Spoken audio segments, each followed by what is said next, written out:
Hello and welcome to What Culture Horror with myself, Andrew Ballard. I hope you're good. I hope you're well, and I really do hope your week is going as well as possible. Now, today we are back with another review, this time for director Rod Blackhurst's Dolly, an in the woods slasher movie written by Blackhurst and Brandon Weeville that hits UK cinemas on the 6th of March.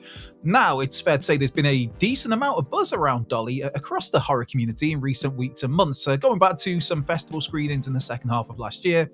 So let's get into it and see whether this one is worth your time, whether it's worth checking out. Now, to open things up here in Dolly, we get briefly introduced to Dolly. Then our attention switches to Macy and Chase, a pair of lovebirds setting out off on a hiking trip. This is not just any hiking trip, though. For Chase, he plans to propose to Macy. But Macy, yep, she is totally aware of this. In secret, she hasn't told him, but she's totally secretly aware of what's going to happen. And she is questioning whether she actually wants to get married, whether she can say yes.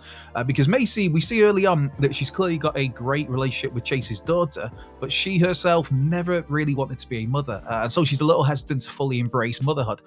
And so anyways, these two lovebirds set off on their hiking trip, heading out to some lovely scenery in rural Tennessee. I believe it's Tennessee, if I remember correctly. I know it's definitely shot in Tennessee, either way. But while they are out in the middle of nowhere, yeah, Macy and Chase encounter a bunch of strange dolls dotted around the woods. Then hear some eerie, wind-up music box things. Before, yes, they encounter Dolly, a hulking behemoth with a porcelain doll mask. Macy, I'm doing a Booker T hand sign there, I'm thinking 5 times, that's for the wrestling fans. We'll get into more wrestling along this video as we go. But Macy is kidnapped by Dolly, who then takes her back to the family home to do stuff like torture, but not so much constantly gory torture. And there is plenty of that, but a lot of this is more psychological torture, though it is just as disturbing, if not even more so than the gore. I mean, Dolly, she doesn't necessarily mean harm all the time. I mean, she kind of does, but she wants to play mother. She wants a new doll to mother, to nurture, to look after, to comfort, to do all the things one would do to a baby. All the things one would do to a baby. It's also apparent that Macy isn't the only person trapped in Dolly's home, as we've a nice side story along the way here. As Dolly, as in the movie Dolly, wears its influences loud and proud on its sleeve, but still manages to bring plenty of originality to the table as well. Yes, the film is clearly going to draw some comparisons to the Texas Chainsaw Massacre in some ways, even being shot in gritty 16mm. Dolly has a smidge of the Bubba too, the kind of the childlike innocence, a bit of sympathy for the Dolly character at times. But yes, also that erratic, violent, brutal nature that can kick in at any second, at a moment's notice. There is a dollop here of, I'd say, early 2000s extremism as well. And just that general close, grimy, claustrophobic, hopeless feeling and tone of so many 70s movies. I mean, for me as well, there's elements of, oh man, a film that is it is burned into my brain. There are elements here for me anyway of Ted Post's 1973 The Baby. Yeah, that film traumatizes me to this very, very day. Oh man, so messed up. Performance-wise, Fabienne Doris is phenomenal as Macy, going through the emotions, not just with Dolly, but then there is the elements of her home life as well. But I mean, yeah, largely with Dolly. But yes, Fabienne Doris does her best, the Macy character, to escape Dolly's clutches. Again, almost having some element of sympathy at some moments for Dolly, and doing her best to play the game, as it's put here, in the hope that Dolly won't do her any harm, as in, play along with Dolly, play along with what she wants, and you might just be okay. Or, you know, you won't get killed. You might still be messed up in various ways, but it won't be as bad as it could be. And then as Chase, we've got Sean William Scott here, a really refreshing turn. I mean, this is somebody who made their name in comedies like the American Pie series, Dude, Where's My Car, Road Trip, Role Models. I'm always here for role models. That's the Kiss fan in me. And even more recently in the likes of The Righteous Gemstones. And hey, as a big Kevin Smith guy, yes, Sean William Scott will always be the, how can I put it?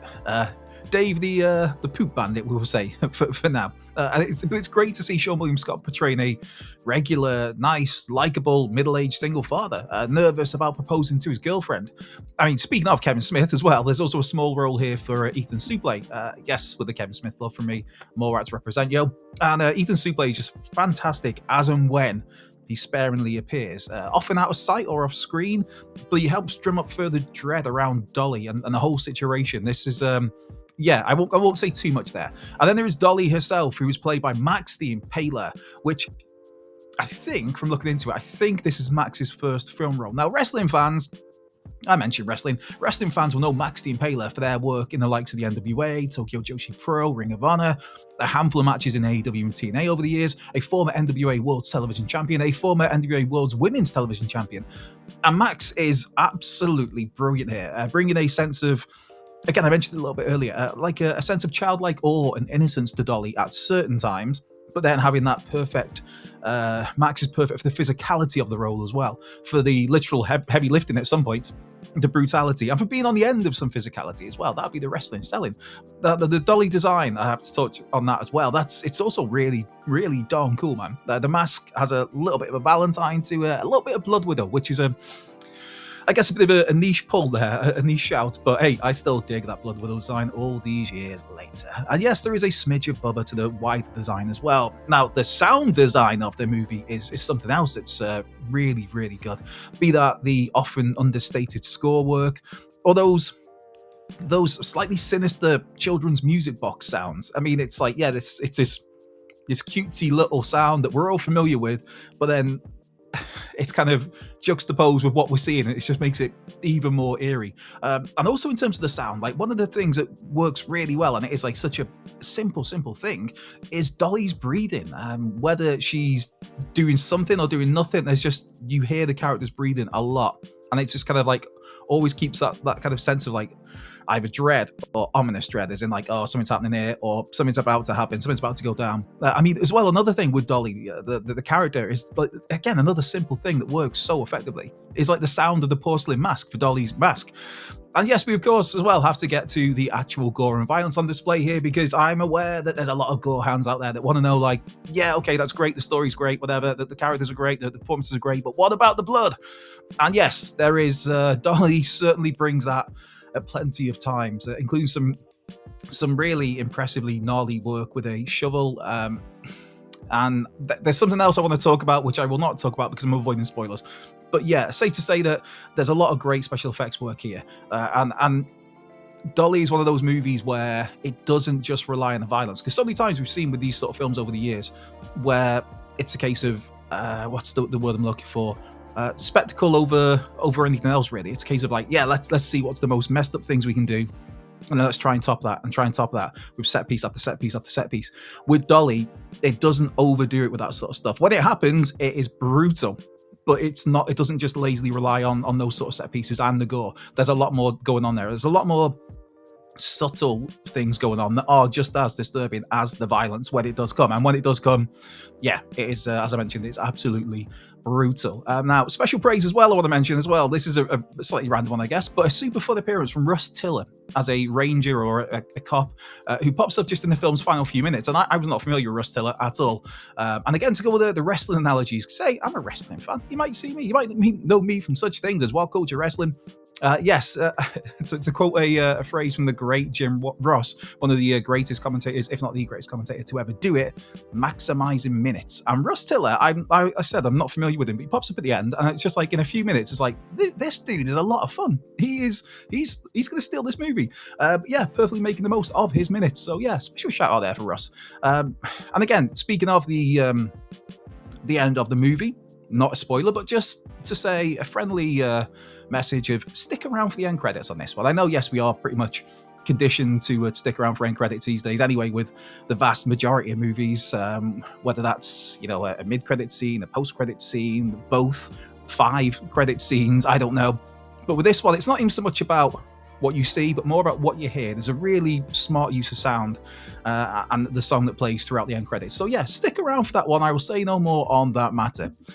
So, in case you haven't guessed, I had a lot of fun with Dolly. How much fun? Well, to go for a formal rating for this one, I deliberated this a little bit. I don't want to go too over the top, but I don't want to play myself down too much. So I'm going to go a solid, very solid 7 out of 10 from me. If you like yours on a 5 metric, it's a 3.5 out of 5. So 7 out of 10, 3.5 out of 5. this is a grim, disturbing, at times disgusting homage to slashers of yesteryear. With Dolly, it does just enough of it teases you with enough things that you want to come back for more down the line. There's nuggets of bits here that you kind of it just kind of leads lots of breadcrumbs that can be going in various different directions if there were to be a sequel. I am hoping there is a sequel. It seems that those involved are likewise hoping that there is a sequel on the way. It does. It just gives you that taste, but there's so much there left to go back to if and when something else comes down the line. So fingers crossed for that one. So a reminder that Dolly is in UK cinemas from March the 6th. In fact, I think from looking into it, I believe it's in select US theaters as well from that March the 6th date. So also, if you can't get along to see this at one of your local cinemas, if it's not showing it, then I would absolutely recommend picking it up as soon as it lands on whether it's on video demand, Blu-ray, DVD, whatever. But yes, the point being, if you have the opportunity to watch Dolly, whether that's on the big screen or whether that's later down the line on the small screen, definitely take that opportunity, because this is a really, really great little movie that just kind of, like I said, leaves so much open. I will say we get hints of things here, but there's plenty more to go back to the well for on this one. So with that, I will leave you with this other excellent video that is going to be floating around here somewhere, and I will then be off to say, this has been What Culture Horror. Myself, Andrew Ballard. Be well, stay safe, and I will catch you down the road, likely later this week, in fact, with a review of Scream 7. Which Scream 7, like a naive idiot, I'm hopeful. I'm hopeful of something good, but we will see. But until then, take care.